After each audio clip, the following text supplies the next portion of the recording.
ಈ ವರ್ಷದ ಬಜೆಟ್ನಲ್ಲಿ ಮಧ್ಯಮ ವರ್ಗಕ್ಕೆ ಬಂಪರ್ ಕೊಡುಗೆ ನೀಡಿದ ಕೇಂದ್ರ ಸರ್ಕಾರ ಮಧ್ಯಮ ವರ್ಗದ ಜನರ ತೆರಿಗೆ ಭಾರವನ್ನು ಇಳಿಸುವ ನಿಟ್ಟಿನಲ್ಲಿ ಜಿಎಸ್ಟಿ ಸ್ಲ್ಯಾಬ್ಗಳಲ್ಲಿ ಬದಲಾವಣೆ ತರಲು ಚಿಂತನೆ ನಡೆಸಿದೆ. 12% ಸ್ಲ್ಯಾಬ್ ರದ್ದು ಮಾಡಿ ಇದರಲ್ಲಿ ವಸ್ತುಗಳ ಮೇಲಿನ ಜಿಎಸ್ಟಿಯನ್ನು 5% ಸ್ಲ್ಯಾಬ್ಗೆ ಸೇರಿಸಲು ಕೇಂದ್ರ ತಯಾರಿಯನ್ನು ನಡೆಸಿದೆಯಂತೆ. ಮುಂಬರುವ 56ನೇ ಜಿಎಸ್ಟಿ ಕೌನ್ಸಿಲ್ ಸಭೆಯಲ್ಲಿ ಅಂತಿಮ ನಿರ್ಧಾರ ಕೈಗೊಳ್ಳುವ ಸಾಧ್ಯತೆ ಇದೆ.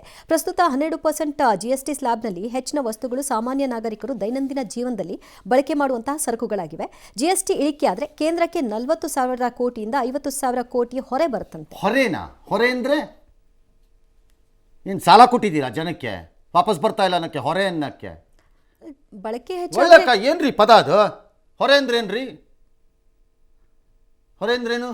ಅಲ್ಲ ಸರ್, ಈಗ ಬಳಕೆ ಹೆಚ್ಚಾದ್ರೆ ಜಿಎಸ್ಟಿ ಆಗ ಸಂಗ್ರಹನೂ ಜಾಸ್ತಿ ಆಗುತ್ತಲ್ಲ ಸರ್. ಹೊರೆ ಅಂತ ಸರ್ಕಾರಕ್ಕೆ ಹೊರೆ. ಏನು ಸಾಲ ಕೊಟ್ಟಿದ್ದೀರಿ ಸರ್ಕಾರದವ್ರು ಬಂದು ನನಗಿಲ್ಲಿ ಯೋಗ್ಯತೆಗಿಷ್ಟು ಎಲ್ಲ ರಕ್ತ ಹಿರ್ಕೊಂಡು ತಿನ್ನೋರು ಫಿಕ್ಸ್ ಮಾಡೋವಾಗಲೇ ಹೈಯರ್ ಸ್ಲ್ಯಾಬ್ಗಳು ಮಾಡಿಬಿಟ್ಟು ಈಗ ಹೊರೆ ಅಂದರೆ ಪೆಟ್ರೋಲ್ ರೇಟ್ ಇಳಿದಾಗ ಇಳಿಸದೇ ಇದ್ದರೆ ನಾವು ಹೊರೆ ಅಂತ ಹೇಳಬಾರ್ದಿತ್ತ ನಿಮಗೆ? ಯಾವ ರೀಸನ್ಗೆ ಮಾಡ್ತಿರೋ ಟೋಲ್ ಬೆಲೆಗಳನ್ನು ಜಾಸ್ತಿ ಮಾಡ್ತಿರ್ತೀರೋ ಹೇಳೋನಿಲ್ಲ ಕೇಳೋನಿಲ್ಲ. ಅದಕ್ಕೊಂದು ಟ್ರಾನ್ಸ್ಪರೆನ್ಸಿ ಇದೆಯೋ ಇಲ್ವೋ ನನಗೆ ಗೊತ್ತಿಲ್ಲ. ಎಲ್ಲರೂ ನಿತಿನ್ ಗಡ್ಕರಿ ಗ್ರೇಟ್ ಅಂತಾರಪ್ಪ. ಅದು ನಾವು ಹೊರೆ ಅಂತ ಹೇಳೋಂಗಿಲ್ವಾ? ಹೇಳೋಂಗಿಲ್ಲ, ಮಾತಾಡೋಂಗಿಲ್ಲ, ನಾವು ಬಾಯಿ ಮುಚ್ಕೊಂಡಿರ್ಬೇಕು.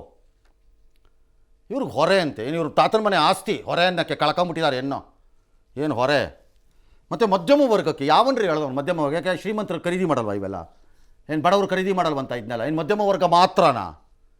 ಯಾರಿಗೆ ಬಿಡ್ತೀರಿ ಇಂಥ ಬುರುಡೆಗಳನ್ನೆಲ್ಲ? ಫಸ್ಟ್ ಮಾಡಿ ತೋರಿಸಿ, ಆಮೇಲೆ ನೋಡೋಣ.